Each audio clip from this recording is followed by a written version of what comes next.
Welcome to Write Now Workshop Podcast, where you can write a book and change the world. I'm your host, Kitty Bucholtz, and this is episode 223, Writing to Make People Happy, an interview with Hilary Galanoy, coming to you on Thursday, November 26, 2020.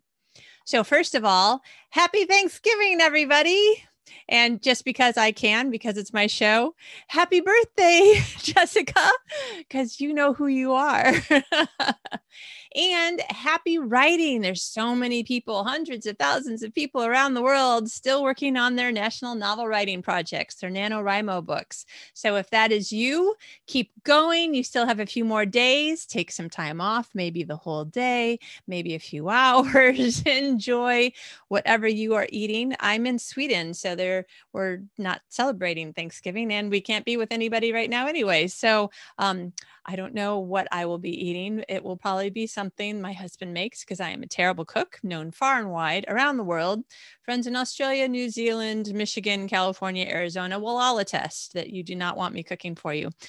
Baking, however, I will make you happy and fat.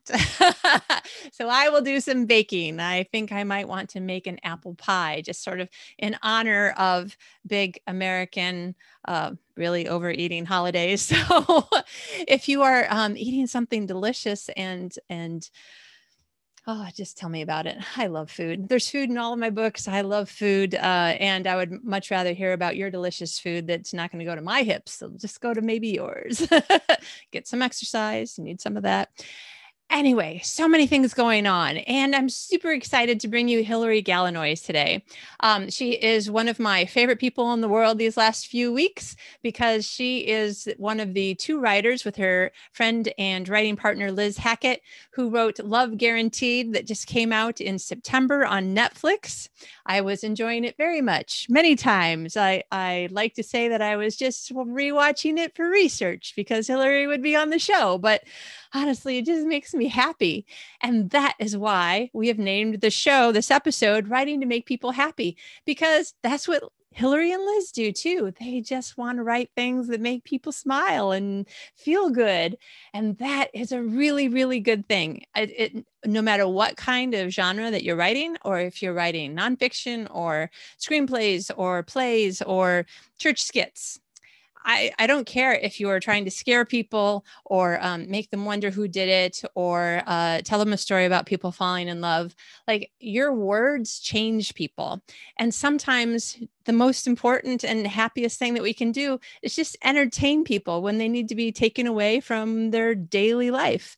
And sometimes daily life is, I had a really long day and my computer had all these glitches and I couldn't get my work done and now I'm behind. And sometimes daily life is people are sick and we can't go anywhere and we can't have Thanksgiving dinner together. So if you are not sure what you're going to do to cheer yourself up today on Thanksgiving Day in the United States, or just Thursday is what we call it all around the rest of the world, I say, go watch Love Guaranteed or Falling in Love. Those movies on Netflix make me happy. And that is one of the great things that we can do as writers. Honestly, I'm also reading a Patricia Bradley book right now because she's going to be a guest on the show in a few months. So I get to read an arc. Yay. And I was super duper happy because in the very first chapter, someone shot at the heroine 3 times. I'm like, oh yeah, that wasn't an accident. Yay. I'm excited. Like, who did it and why? And so lots of things can make us happy. And sometimes it's movies about people falling in love. So go enjoy the shows. I think that you probably will. Watch them with your grandma or your daughter, or maybe you can get your spouse to watch it with you. And definitely keep writing. Think about what you can do to give people just that sense of such satisfaction with this wonderful product that you wrote. And yeah, it's a good thing. I don't want anybody to let you convince yourself, or for you to let someone else convince you that there is anything about your writing that isn't worthwhile, that it isn't worth your time to do, because it is. maybe we haven't figured out what exactly it is that your writing is so worthwhile to do. I mean, you might be new, in which case you just need to keep writing. But right now, we are going to talk to Hilary about romantic comedies and writing with a partner and just writing things that make people happy. So if you are in the United States or if you're an American abroad, a very, very happy Thanksgiving to you. Wherever you are, if you have Netflix, I challenge you to go make yourself just feel happy with some feel-good movies. And here we are to talk to Hilary. Today's guest is Hilary Galanoy. Hilary and her writing partner, Elizabeth Hackett, work in both film and television. As a team, they have sold original material and performed rewrites on projects at numerous production companies, studios, and cable channels, including Universal, Fox, Paramount, and Freeform. Their produced works include the hit Netflix romantic comedies Love Guaranteed, which streamed this past September and stars Rachel Leigh Cook, Damon Wayans Jr., and Heather Graham, and Falling in Love, starring Christina Milian and Adam Damos. Other movies include Hallmark Channel's My Best Friend's Bouquet and Fur Crazy, the musical Rags for Nickelodeon, and Geek Charming for the Disney Channel. Hilary and Liz wrote on Netflix's award-winning children's program, Project MC Squared, for the length of the series, moving up from story editors to co-producers. Next up is another yet-to-be-titled romantic comedy for Netflix. In Hilary's spare time, she loves yoga, her dogs, her husband, and wine, not necessarily in that order. Welcome, Hilary. Hi, thank you for having me today. I'm so glad to have you here. Yeah, I'm excited to be here, so thank you. This is great. You and I have a mutual friend, and I have to tell you, I might have already mentioned it, but it was so much fun. And I mentioned it for the audience's benefit as a way to reconnect with friends that you can't actually get together with right now. So my friend Jill and I were like, oh, we have to see Love Guaranteed. And she's like, my friend Hilary wrote it. And I'm like, well, then we really have to see it. So we tried to figure out a time when it was because it would have to be either my morning and her evening or vice versa. I think it ended up being my evening and her morning. So she was having breakfast and I was having wine, and we had our laptops on the couch so that we could have Zoom up, so that we could laugh at the same points. And then we went 1, 2, 3, go. And we both pressed play on Netflix and we watched your movie together. Thank you so much. I really appreciate it. That's great. It was so fun. So then every once in a while, we're laughing to each other over Zoom as if we were on the couch with each other. And it was so much fun. Well, I really appreciate it. That's kind of the goal that Liz, my writing partner, and I go for, is we just want to bring people to happiness and joy, so we just want people to feel good watching our stuff. That's lovely. I have to say that is definitely one of the reasons why I write romantic comedies, because I just don't think that you can have too much romance and what am I trying to say? I just lost my words here. I'm like, I can't say hilarious. Yes. Hilarity. That's what I was trying to say. Because I mean, at any time, but especially now, like, thank you so much for helping people to have an hour and a half of, okay, I feel a lot better now. It's interesting thank you. And it's interesting you say that, because with our most recent Hallmark movie, My Best Friend's Bouquet, it was actually a project that we had finished writing like last spring or whatever. And then they weren't really, or no, actually it was sometime late last year, and they weren't really sure when they were going to slot it in.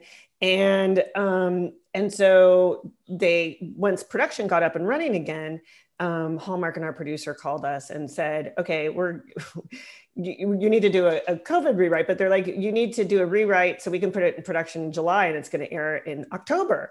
And we were like, that's crazy. But anyway, the reason I bring this up is there was a discussion, do you put people in masks? And ultimately, Hallmark decided no with all of their movies, because not only do Hallmark movies, air year after year. And so in 2024, we're not going to want to remember this time, Yeah.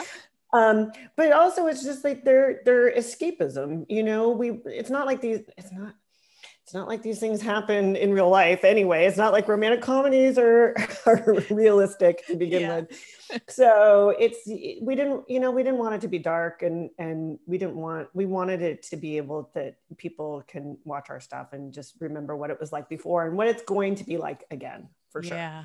Oh, that's wonderful. You know, Jill and I, we Skype together a lot, and she's a casting director. So Mhm. we've talked a lot in the last 6 or 8 months about, well, okay, not quite eight, but you're like, how are we going to do this? How are we going to rewrite things? How are we going to do the shooting? You know, and she was explaining a few things that she had heard about some soap operas that were like, it was all going to be changing camera angles and that sort of thing. Well, there is a product, just to dive right into this, there is a COVID production guide, and Ah, it's only necessary. It's, constant testing. It's only necessary people on the set. So it's not like, hey, the executives from wherever can come visit. And everybody masks up when they're not on camera, and the crew socially distances while they are working. So for instance, with my best friend's Bouquet, we rewrote the whole thing to be almost all of it outside, because even though it was a fall movie, because Hallmark does movies for different seasons, it's beautiful. It was summer in Canada when they filmed it, and so they just put some autumn leaves out and everything. But it was so much easier to socially distance the crew if you're outside, because it's like, oh, the camera guy can be here and the sound person can be 6 feet away and the makeup person can stand 6 feet away, and so that, yeah, there are all of these crazy restrictions, but in some ways it was sort of a fun challenge, because you're putting these different puzzle pieces together, and I think that the movie actually turned out really beautiful because of it, because it's gorgeous up in Canada, and there's all these mountain vistas in a lot of the scenes, and it was pretty cool. yeah, yeah. I And did it. I'm guessing that actually I'm going to turn this into a question because my guess might be totally wrong. But then even you and Liz wouldn't have necessarily been allowed on the set. No, we were not. So I mean, Hallmark movies, the writers don't traditionally visit the set, Mm, so because they're really kept at a budget. But no, we would not have been able to go. yeah. So Yeah. Okay, so we've jumped right in, but let's swing around to the beginning just for a minute. Tell us a little bit about you. How did you get started? Did you, grow up telling people stories, and how did we kind of get to today? well, both of my parents were writers, so it was something. And actually, my sisters that I grew up with, they're very good writers too. They don't do it for a living or anything, but so I think it's just in our blood. And I always wanted to be a writer, and I had a very active imagination as a little kid, and would make up very complex stories for my Barbie dolls and that kind of thing. And I went to film school, and I worked actually as an executive in the entertainment business for a long time before I sort of finally got up the nerve to write myself. So what happened was a friend who was friends with both Elizabeth, goes by, I call her Liz, my writing partner, friends. Liz and I were already friends for years, and then somebody suggested that we should try to write a script together. And so nights and weekends, we wrote a script together about 20 years ago, and we sold our very first script. Oh, So wow. yeah, in a preemptive bid to MGM back when they were making movies, and it never got made, but still, it was very exciting. Yeah. And that's the story. But I always wanted to be a writer, so it's good that I'm really glad it worked out. Yeah. Well, let's kind of segue into, we're just going to kind of take some tangents and try to share tips with other people who might be thinking, well, I'm kind of interested in writing with my friend. So, first of all, how does it work? What did you learn from the beginning? Did you have any moments when you wondered whether or not it was going to be the career or the friendship? What are some of the stories about how this For started? some people, that's very true. So here's the thing: in screenwriting and television writing, having a writing partner is extremely popular. I would probably say 40% of writers in entertainment business are teams. Mhm. The reason why is because it's filmmaking, unlike novels or really any other kind of writing. It's already a collaborative business, because it's like a screenplay isn't the finished product. You're just trying to make a really fantastic, hopefully a fantastic blueprint for other people. For then the director is going to have their vision, and the actors are going to bring their part, and so and then all the creative people that make the set and everything, you know, that involves. So since it's already collaborative, it's really nice to have somebody at the beginning as a writing partner, because you already have sort of a built-in critique partner. Because I know a lot of novelists have a critique partner, but then this way you share the burden with somebody. I mean, the hard part, or I shouldn't say the hard part, the downside is that you share the paycheck with somebody. Yeah. But the upside of sharing the paycheck with somebody is you can do twice as much. Liz and I are almost always working on two things simultaneously because there's two of us. And so we can get things done twice as fast, because when we're really under crunch time, we just divide up the workload. Every writing team works differently. Some work in a room together with like one person pacing and the other person typing. And, you know, Liz and I do not do that. We break story together. So when, you know, in the before times when we could be in the same room, yeah, we break story together, often like a little glass of wine, and, you know, say, what about this? What about that? Like, but then we each work from our separate homes, and we've always done this way. We work over email and some kind of chat. Back in the day, it was AOL Messenger, but now like we just, you know, you have the chat function on your MacBook.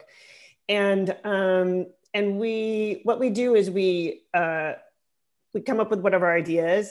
We write extremely detailed outline that we go back and forth on, probably between 12 and 18 pages.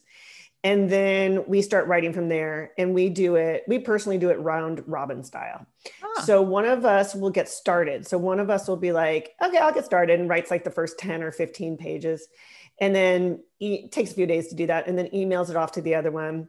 And the other one rewrites that 10 or 15 pages and then writes the next 10 or 15 pages and then emails it back. And then we just go back and forth until we're finished.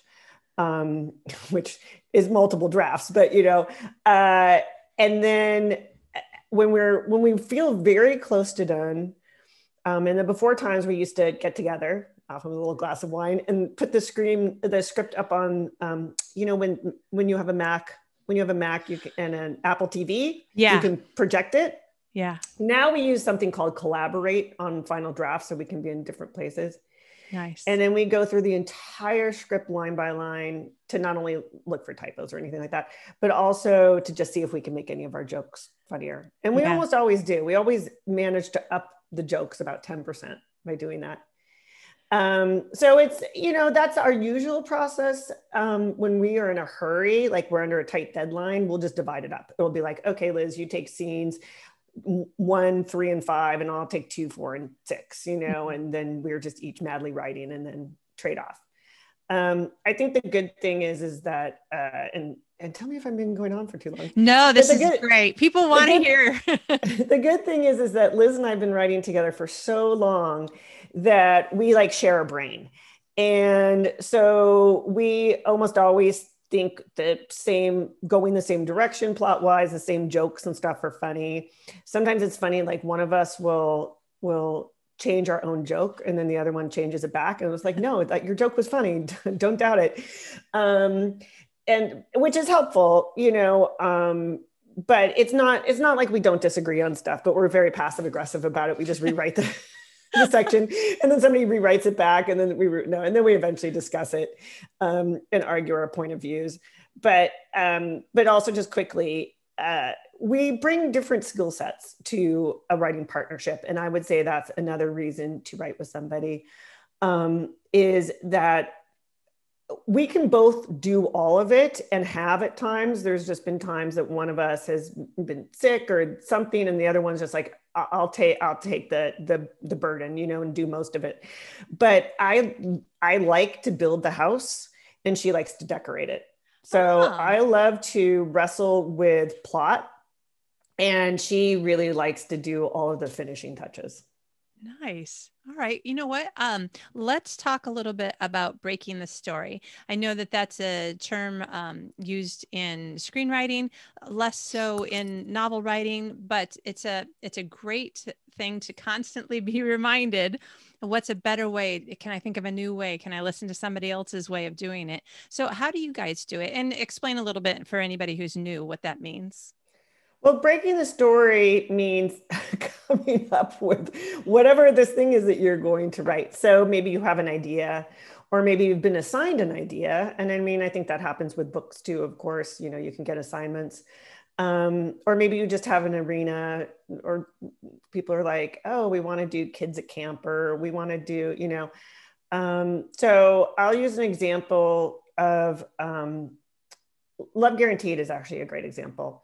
So Rachel Leigh Cook came to us with that original idea. She had read this article about this guy that had sued Coors Brewing Company because Coors, I'm sure you have listeners all over the world, a beer here, a really bad beer here in America, claims that they are brewed with Rocky Mountain water. They're based in Denver, and they're not. So this guy sued them for false advertising, and he won. Oh, and wow. so she said, wouldn't it be funny if somebody sued a dating website for false advertising?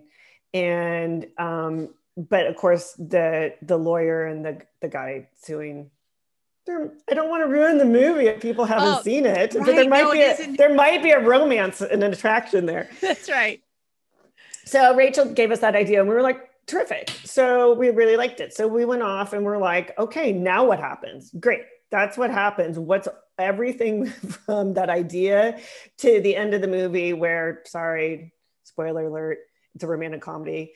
The two people get together. Yeah. Because, you know, you need your twists and turns. You need your, you know, your setup, all your set pieces, your romance, your plot, like your hurdles. And of course, obviously things look bleak towards the end of Act 2. And then, you know, all of the action of Act 3.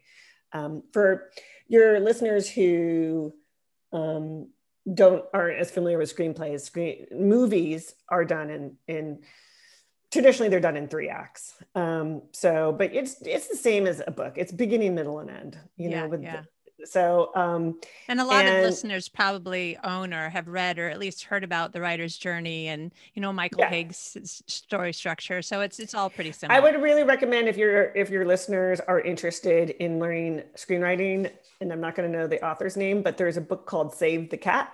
Oh, Blake Snyder. Yeah. And it really, it tells you everything about how to write a screenplay, basically. And so when we break stories, so then we're like, okay, great. So Rachel's character is a lawyer, terrific. Like, well, why does she need to take this case? And we're like, she's very principled. And so because of that, she has all these pro bono cases and her law firm's about to go under. So she needs the money, you know, and we're like, well, who else works in her law firm with her? And so then we came up with the characters of Ricardo and Denise. You know, we just sit around and we just sort of shoot the breeze about where things go. And then one of us is like, all right, I'll go write up our notes. And then we usually have to get together again and sort of go through the notes and then kind of build off that. And it starts to take the shape of an entire story. Yeah. And then eventually we start, then once we sort of have it all in mind or in notes form, that's when we start to try to write our outline. Nice. That sounds great. I have to say that the closest I've come to something that awesome in novel writing is when I lived in California, I lived close enough to go to this group that got together. And once a year, we'd have like a long weekend and everybody would take turns sitting in a chair in the center of the room and say, this is kind of in general the idea that I kind of have. And then it would just be, we had to record it. It was the only way. You couldn't take enough notes, you know. And everybody like just brainstorm. And then the writer could pick the things that they were like, oh yeah, that totally, you know, resonates. That works. I mean, I think that's a great process. I took a walk yesterday with a friend of mine who's a novelist, and she was talking about something she's working on now. And she's like, well, maybe this happens to the teenage kid. I was like, yeah, maybe, or this could happen. And she's like, oh, you know, I never really thought about that. Talking through your ideas with somebody else is a great way to figure out what you want and don't want, and to also just get ideas that you might not have thought of. Yeah. But Liz and I do it together, not out of, you know, I mean, we do it together obviously as a team so that we, you know, can write these stories. Now, Did you have any ideas about, oh, I probably am going to have a writing partner sometime, and have any other ideas before Liz? Because I was hoping you might be able to give us, maybe just based on accounts you've heard that have not happened to you, on times when it's like, okay, you know what, this relationship isn't going to work because. Oh, we're very, yes. Sorry, because you had sort of asked something like that before and I didn't address it. We're very fortunate. Liz and I are the best of friends. We were bridesmaids in each other's weddings. I Aw. mean, or like close to each other's family, all of that kind of thing.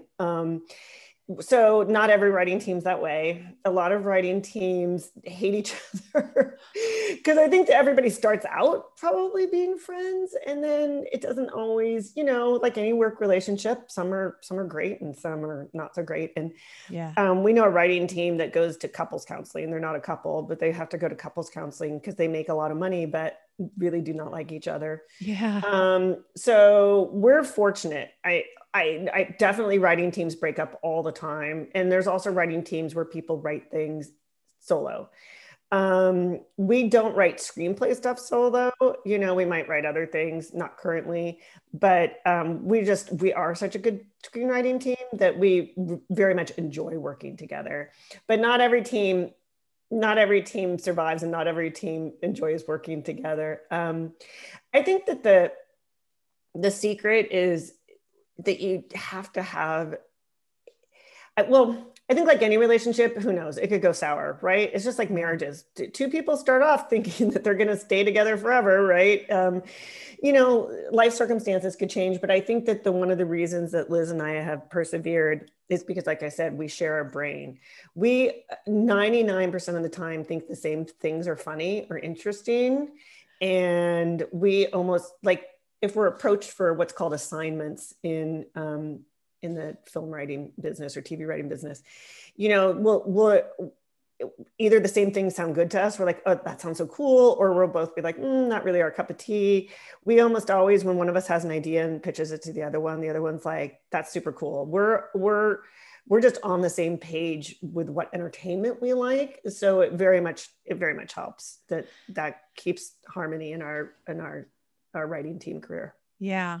So it sounds like maybe that's the most important thing. And the secondary bonus, the secondary good part about having a partner would be the being able to split up the work in a way that is using each other's strengths. But it sounds like it would be more important to feel like you're always finishing each other's sentences and laughing at the same things. I have to say it probably is more important that you complement each other's strengths. I think getting along just makes your life pleasant, but there are definitely writing teams that don't like each other, but they're very successful because they're good at what they do. Yeah. I mean, I think there's writing teams that would argue because they're combative that they think that they're more creative. Right. I just think life is too short to spend. I mean, my relationship with Liz is one of the two most important relationships in my life. My other one being my marriage, Yeah. Here's somebody I talk to every single day of my life. And here's somebody whose fortunes are completely tied to my own and vice versa. Yeah. And so therefore it's like, why would you want to spend that time with somebody that you can barely tolerate? But some people are willing to do it because some people are like, well, the money's good, or, I'm getting the career satisfaction I want. So I'm willing to make that sacrifice. I personally think life is too short. Yeah. So. All right. Well, so listeners actually now have several different directions that they can think about it. And it's just kind of going to be down to my personal preference, what I want most. I think what I would really recommend if your listeners, because people, of course, write books together too.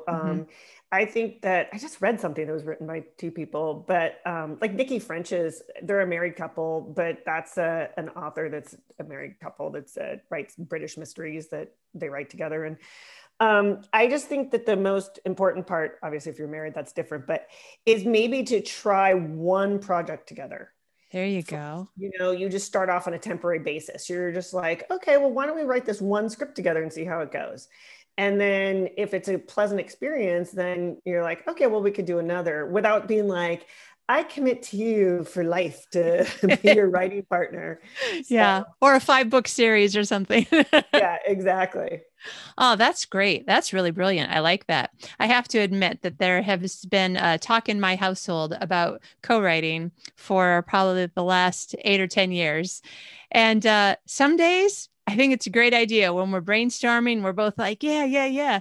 And then it gets down to like the actual details and how we would do it and stuff. And then there is far less compatibility and emotional resonance and laughter. And I'm like, I don't know, honey, I I like the idea of writing together. I'm not sure that I'm willing to take the chance that that could be one of the experiences we look back on and go, oh, golly. Right. He does like helping me though. I had a plot problem yesterday or the day before. And he was like, so what are you working on? I'm like, I got to figure out this thing. And he's like, aliens, abducted by aliens. It works every time. He's been telling me that I should have someone in my romantic comedies abducted by aliens for the last 15 years. And I'm just like, thanks for your help. Love you. Go away. Maybe one day you'll have abducted by aliens. Yeah. Yeah. I Just did to actually make him happy. Yeah, that's right. That's right. I did find a way to shoehorn it into into a one of my superhero books. I write superhero books for women. Yeah. And I had like a drunk homeless person on the side of the road be like, she was abducted by aliens, man. So that was fun. There you go. You're nodding to it. Yeah, that's right. So let's talk a little bit about romantic comedies. Hopefully some of my listeners are like, yay, and others are like, oh, please. But I'm sure that there'll be lots of great writing tips because no matter what you're writing, there are things that you do well. Tell us about it. Looking at your list from your bio, it seems like charming, fun, and romantic is pretty much your corner on the market.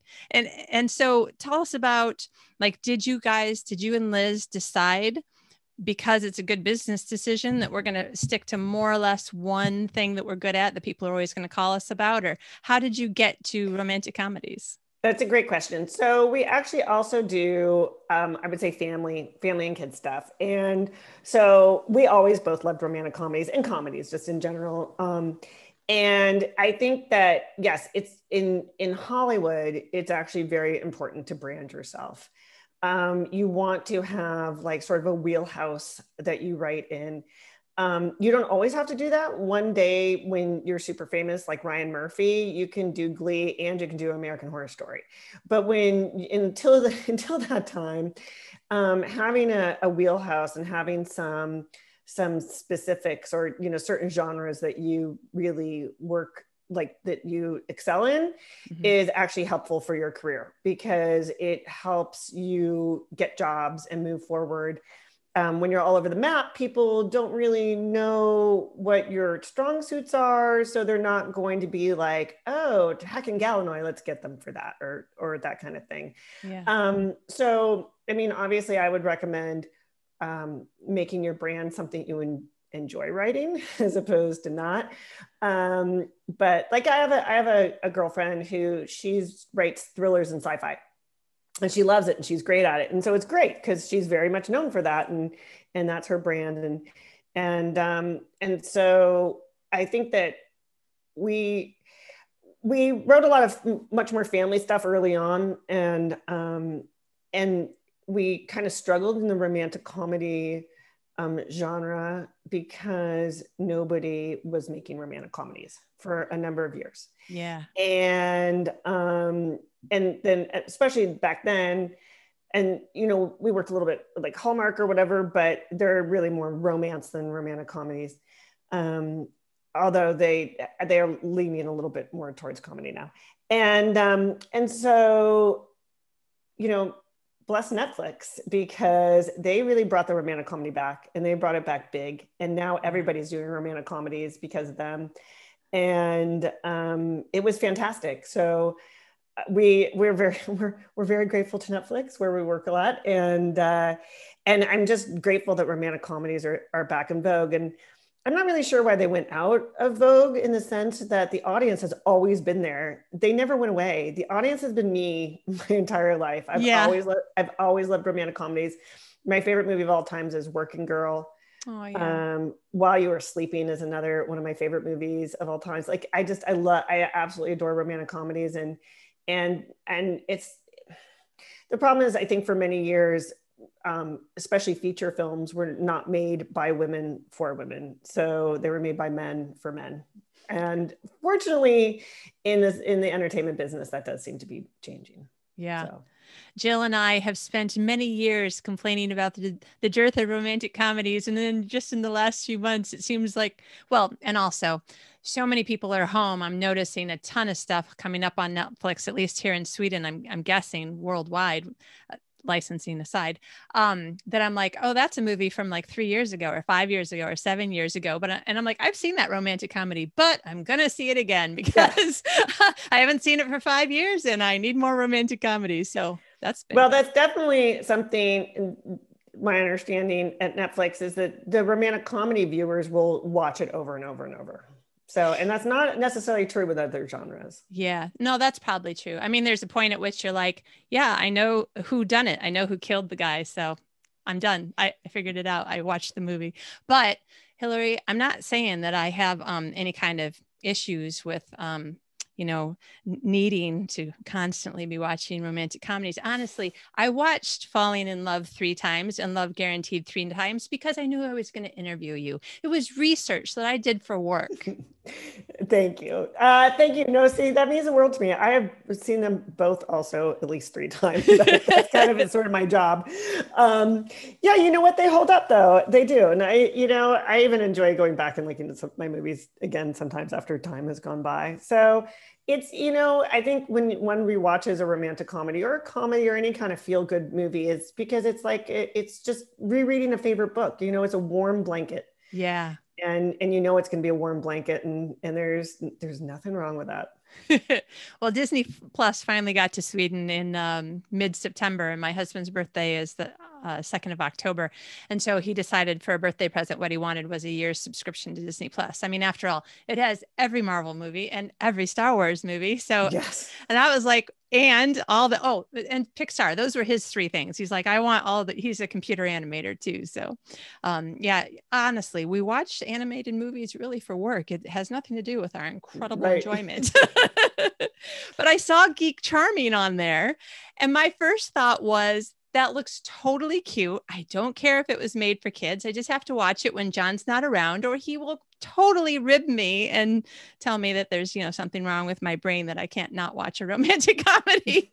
Well, it's actually, I would argue that Geek Charming is not sort of an insufferable kids movie. Like, actually, that's the first thing. I only got married a few years ago, and it's the first thing of my husband ever watched, and he cried. So, oh wow, that's nice. Well, because for those who haven't seen Geek Charming, it kind of has a serious subplot. It's based off a book, so but it sort of has a serious subplot, and it really involves like family and working through issues, and so that one's still very near and dear to my heart. Even though it's almost 10 years old now. Oh wow! But we still love it. So yes, for your listeners, that's on Disney Plus.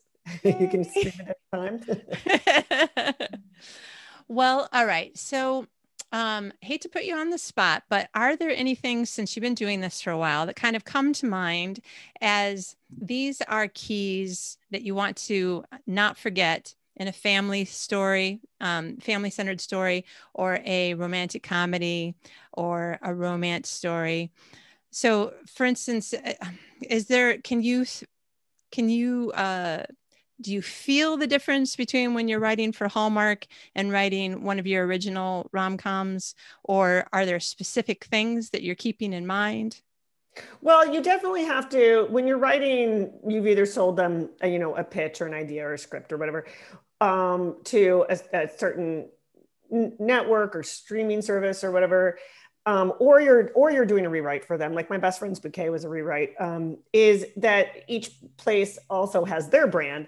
And so Hallmark is usually a little bit more straightforward romance. They have a I don't want to say it's a formula they follow, but they certainly have much more of Structure? structure. It's not even structure. I don't want to say rules because they're not like draconian about them, but that, you know, there's not, it's there, those movies are pretty chaste. You know, people don't live together before marriage in a Hallmark movie, and you know, things like that. They're a lot more sweet and simple and very wholesome. And so there's guidelines. That's the word I'm looking for. There's guidelines that you follow to keep those movies really wholesome so that they're for everybody. Which is great. I mean, that's fun. And it's always, actually, it's kind of a fun challenge because you're just really writing like this, almost this romance where it's like, well, it's not sexy. Instead, you got to make it really, you're just selling it through the emotions and the connection between these characters. And then for somewhere like Netflix, you can be a little bit more, sexy and a little bit more forward and a little bit more, so like, you know, they can drink in Hallmark movies, but nobody can ever get drunk. You can show somebody drunk in a Netflix romantic comedy. Yeah. That kind of thing. Somebody could have lived with somebody before. So, you know, that, or, you know, they're living with a boyfriend or that kind of thing. You can have 2 kisses in a Netflix movie. You can have 1 in a Hallmark movie. Right. But by the way, that's just the division of Netflix we work for. There's a different romantic comedy division where people they're more, they're more racy, and people, you know, like sleep together, but off screen still. But, you know, but the division we work for is meant to appeal to people who really just like, actually how they put it at the division we work for is that they're romantic comedies, and they're smart and sophisticated, but you could also watch it with your 12-year-old daughter. Like you wouldn't be embarrassed to like watch it with your preteen daughter. Yeah. And so that's always a fun sort of guidelines to follow too. So it really just depends on who you're writing for. Like when we wrote Geek Charming, in the book, one of the characters had asthma, and they're like, oh, no asthma. And we're like, really? And they're like, oh, they're like, we get endless phone calls from people that either we've done asthma, we portrayed it wrong, or we've been too flip about it. They're like, it's just better not to go there. Wow. So there are like certain guidelines is really the best word for it that you have to follow depending on who your audience is. Yeah. So a novelist can be listening to what you're saying and thinking to themselves, okay, precisely what subgenre am I trying to hit, and what is allowed or not allowed and I use that word, like you said, as a guideline. In general, is the largest audience for this particular subgenre looking for, you know, a kiss or behind the door sex or on the page sex, and then make sure that your story fits within those guidelines in order to please the most readers. Yeah. Yeah, exactly. I would think for novels, like I have a friend who she wrote a cozy mystery that she self-published, and actually wrote it with a writing partner, and they had swearing in it and sex. And so then they realized that they weren't probably reaching their broadest cozy mystery audience, because cozy mystery readers normally like it a little bit more PG, you know, rated language. And then maybe sort of a hint of sex, but not the, you know, because then I know that there's the romance novels that are like, I have a friend in Alaska that writes the ones where they're getting down, you know, they're the really sexy, much more 50 Shades of Grey kind. So it's like know your audience, and or figure out what audience you want to write for, and then write to that audience for sure. Yeah. So, I mean, definitely our audience, and I mean this like embracingly, like I think of our audience as people like me. So, you know, women probably between, you know, 20 and 80 or whatever, like you said, watching this movie with their girlfriends or alone with a glass of wine. I mean, Liz and I try to write our movies that they're definitely you're meant to have a glass of wine. So like, and that's that's who I am. And we write to our audience. Yeah. So. Yeah. And now in screenwriting, okay, so in novel writing, you can choose, so I'm telling you my story. You can choose to write a book or a series that you're like, you know what, I just want to write this book for me and my little group of friends who are like me.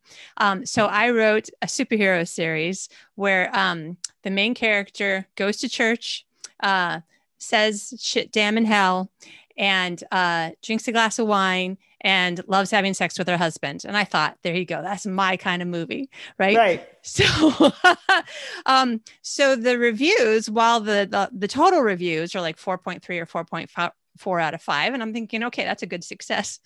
If you read the 1-star reviews, we've got, this book would have been really good if there wasn't so much sex in it. This book would have been really good if there wasn't so much religion in it. And I'm like, okay. I feel though, like whenever I read any book reviews, people are always like that. So, I think for you guys who are novelists, that's just a tough road, like a tough road to hoe. However you say that. Yeah. Because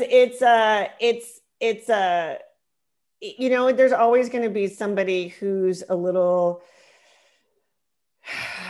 shocked or just that's not their cup of tea. I mean, for instance, Hallmark has started to include gay characters much more in their movies. Yeah. And I think it's terrific because, it's 2020, like embracing the times but then there's a tiny portion of their audience who's like, I don't want to see gay characters, but so you're never going to make everybody happy all the time. But Hallmark's just been like, but we want to make, we want to do the right thing and acknowledge this. And, obviously gay marriage is legal, at least for now in America. And, they want to be inclusive and embrace everybody and show the diversity in America. And so it's going to always rub some people the wrong way, but what can you do? Yeah, that's true. So while I feel like I have this freedom that I'm going to, continue this series, finish it off in the way I want. And if it's not one of the series that makes me, a lot of money, that's fine, because I've got my Sweet Small Town Romance series and that's hitting all the marks, but tell us, as a screenwriter, where can you put this kind of, these ideas that you're like, I probably am not going to sell this to Netflix or Hallmark or Paramount, but I just have this great idea. Do you just need to set it aside and go, well, I got millions of ideas, or do you find some other way to pour yourself into the story? It's interesting you ask that. So ultimately we just set things aside if they're, I'd actually backtrack. Liz and I rarely have ideas that aren't automatically movies or TV show ideas, because that's just the way our brains think at this point. Maybe that's not the way they have always thought, but they definitely do. But we did, at one point we had an idea that we kind of thought about as a TV show. And then we ultimately thought it would be a really good book. And we started to try to write it as a book. And we're just like, it was too laborious for us. And so we just put a pin in it. Like I said, we haven't at this juncture really written separate things, but Liz has, I'll give her a plug. Liz has a huge following on Twitter. She's Liz Hackett on Twitter. And so she's been approached to write like a book based on her Twitter feed. And that's great. And that's obviously not a movie idea. And she's probably going to do that at some point. And I'm supportive of that. And I've thought about at times of writing like self-published kind of, like teen mysteries, because I love that kind of thing. Yeah. But once again, our career is so busy right now that we just, but I think though, to sort of answer for your listeners, Liz and I both keep what we call an ideas folder. And it's just a folder on our computer where sometimes it's one line, sometimes it's an article in a newspaper, sometimes it's a story somebody told us, sometimes it's a book review. And we just keep a running list of stuff, because you just never know when the time might be right to work on that idea. Yeah. Well, I have to say, when you were talking about writing partnerships and you talked about like it's a little sad in real life, writing partners who have to go to couples therapy in order to just like continue having a career together because they're really good, but they don't like each other. And I'm thinking, oh, write that into some sort of comedy. Like that could be super fun. But I'm like, oh, you kind of couldn't do it if they were like close friends who realized that. Yeah, exactly. But I was like, oh, there's a lot of like potential humor, and like we could end somehow in a good way that they became friends again, or if they were a boy and a girl, we could end with a kiss and falling in love. And right. Oh, so yeah, no, it's actually, what's funny is that we have an idea, or had one, that is actually sort of Hollywood based on screenwriters, that where everybody's like, nobody wants to see TV shows about people working in Hollywood. So I hear that a lot, even on novel side. Yeah. Well, that might change too at some point. Maybe it'll exactly. become age. Yeah. And then you've got your ideas folder. Yes. Yeah. Exactly. Nice. That is a folder that probably grows. And it would be one of the things, when I worked at E! Entertainment, I had to create an appendix A of every single thing to go, an appendix to my contract, of every single thing that I had started writing, had an idea about, or whatever, because the employment contract said any ideas that you ever come up with or work with, even on your own spare time, 24/7 during the time that you work here. And I'm like, no, dude, you can't have my ideas. You wouldn't use them anyway. So I'm not going to give also, them. they don't need to know what was in your brain. So Yeah. you're like, I came up with a super great idea the day after I left. Yeah, exactly. So I worked with my agent, and she's like, just all the ideas that you've ever had and 4 or 5 that you don't have yet, just give them a title and make a list of titles. I'm like, okay, so that's the identity theft story. And that's it, that I had like a page written on, Right.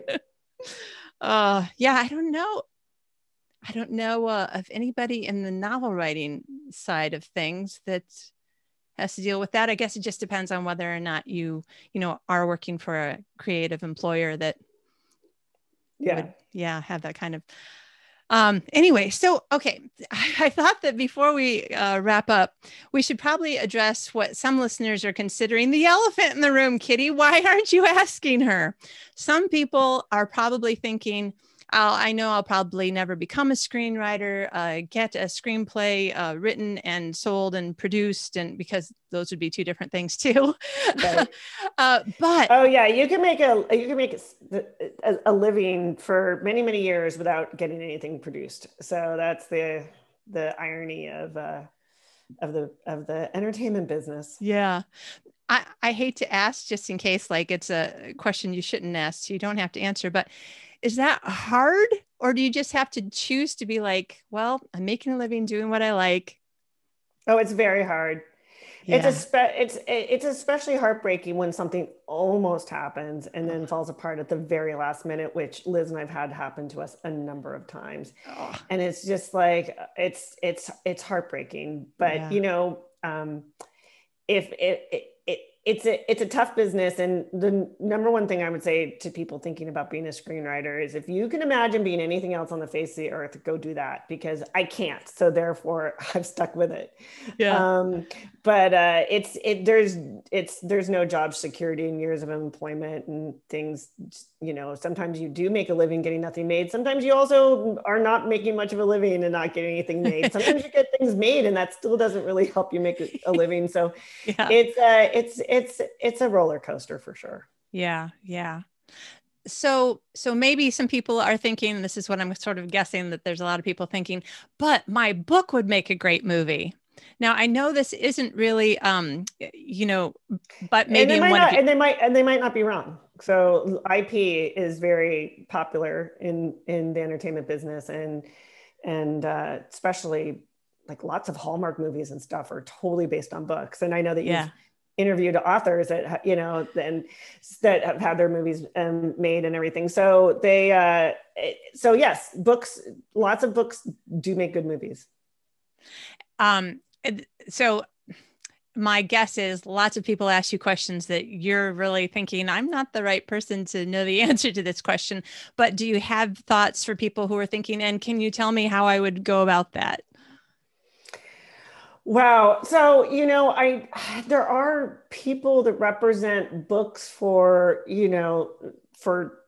try to chop around the film and television business. I would think that probably, especially if your listeners are self-published or a smaller publisher, that's not a problem. The Martian was a book that was self-published, and actually a friend of Liz's and mine's found it on Amazon or whatever, and made it into what it is today, the movie, and a hit, so people shouldn't be like, oh, my little self-published book, because those are just as legitimate. In some ways, even more so because everybody, you know, the next big thing that's being released from Simon and Schuster, all of the film studios are already all over it. So, Right. you know, IP goes fast when it's big like that. So sometimes the smaller books and stuff are a really exciting find for a producer, or, you know, an actor that wants to attach themselves or that kind of thing. I would say for your listeners, the best advice I could give is just any in that you have, because trying to find one of these agents to represent your book and shop it around can really be a nightmare. You don't really even need that. It's just everybody, I feel, knows a friend of a friend of a friend who has a producer friend in Hollywood. Yeah. And you can just send them like maybe a little blurb about your book and see, you know, and I would say identify where you would like to sell your book. So for your listeners, if they have romance books, I mean, Hallmark is a great place to try to sell, you know, also, you know, they have the movies and mysteries channel. So you know, they're always looking for those, for cozy romances that can be translated into, you know, a vehicle for somebody. So I would say also just know where you would like to try to sell your project, and just try to, if you can just get into somebody's hands, you know, that's sort of the best way to do it. Yeah. Yeah. You know, I used to be a very bottom of the totem pole person at a production company. And I did reading of books for the producer and, you know, writing up the points, writing up the reports. Coverage, as we call it. Yep.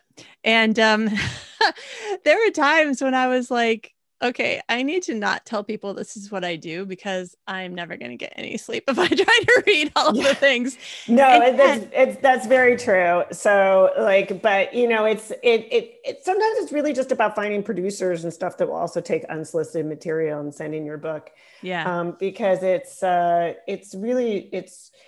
just about finding somebody that will read it and you know, and honestly give you advice on whether this really would make a good movie, or if it you know, if they think that they can find a home for it, or but it's just kind of trying to work your contacts. Yeah.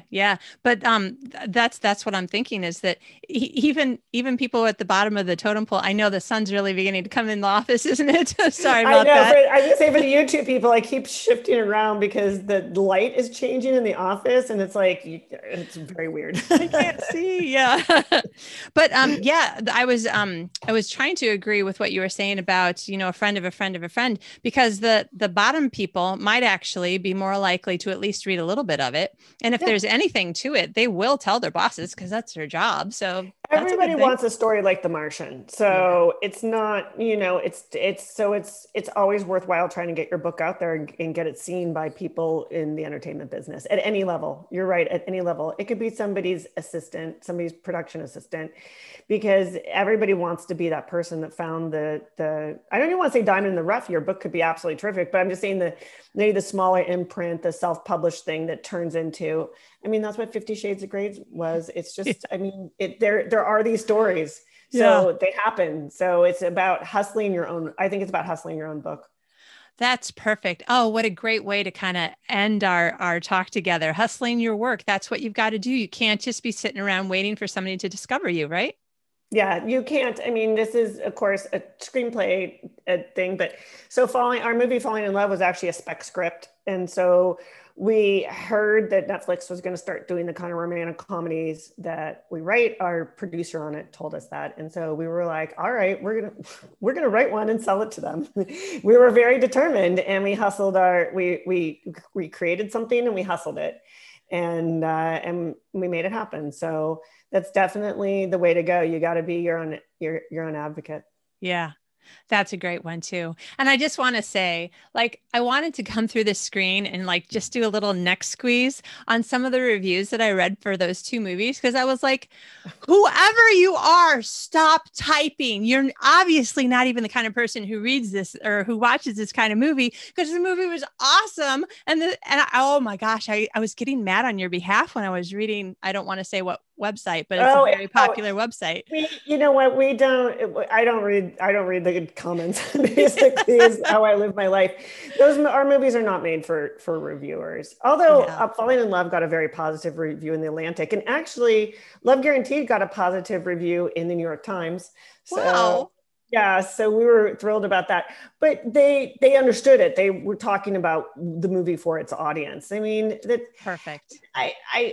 Reviewers it's just like, we're not trying to, change the shape of the wheel here. We're trying to give people what they want. And there's nothing wrong with that. It's very interesting how in movies and TV shows, you get skewered for giving people what they want so much more than any other art. Nobody ever says, oh, Taylor Swift, she gave us what we wanted. She made some more terrific pop music. Let's skewer her for it. It's crazy that people think that only, I loved the Queen's Gambit, but it's like, that's great. That's art, or whatever. But there's something for everybody. That's like attacking an action movie for being an action movie. It's like a good action movie is very satisfying if that's what you want. And it's not art in the sense of like highbrow, but it's art for what it is. So I'm much more interested in real people's reactions to our stuff, and the amount of viewers that we get for our movies means so much more to me than critical reviews. Well, you'll have to divide some of the numbers by people like me who've seen them several times. But you know what? Counts every time. I want charm. I want to laugh. I'm looking for someone to make me laugh. I want to fall in love and be like, I have to try to remember that it's the 27-year-old in me who's like, oh my gosh, this is so sweet and he's so cute. Because if I really thought about the age difference between me and this actor or that actor, I'd be like, that's disgusting that you think that is awesome. So no, it's the 27-year-old in me who's like, oh, this is awesome. This is exactly how love should be, with a goat. Yes. Oh yeah. Well, see, but we have to give them like a lot of credit. I think that the actors in our movies really bring it to life. So and they sell it, and they're terrific. So yeah, I liked them all. Well, I knew this would happen as much as on the one hand, it's a smaller audience of my podcast who's probably thinking about screenplay writing. The fact is that we are writers all talking about writing and very happy with it, but we must stop. Yeah. So Hilary, where can people, we've mentioned a lot of your movies in the bio, and people could rewind, but let's just talk again about where people can find some of your work on various devices and channels and that sort of thing. And also where they might find you or follow you, that sort of thing. Well, you can, we have two movies. My writing partner and I have two movies streaming on Netflix right now, which is Falling in Love, spelled INN, because she wins an N, and Love Guaranteed. And the movie Geek Charming that we talked about, you can watch that on Disney Plus currently. And then, because you asked me about my website, I've recently created a website because I never had one. Yay. So it's HilaryGalanoy.com. So that's HilaryGalanoy, all one word.com. You can just read a little bit about me there. And I'm on Twitter at Drunch Menu. So not my name. And my writing partner's on Twitter as well, and she's Liz Hackett. And so that's about it. I would say that those are great places to just sort of keep up. I'm going to start on my brand new website. I'm going to start probably doing a blog on there more regularly about, some thoughts about writing, screenplay writing, and then also just updates on our projects. I'm not allowed to give anything away about our upcoming Netflix, but we do have another movie at Netflix, and it will probably be out, I'm going to say, late next year or early the following year. So, Sweet. So if people want to follow me at HilaryGalanoy.com, they can find out. And we might have things in between then too. So we'll see. Nice. Well, I will be signing up to follow you because apparently I love all of your work. Thank you. Thank you.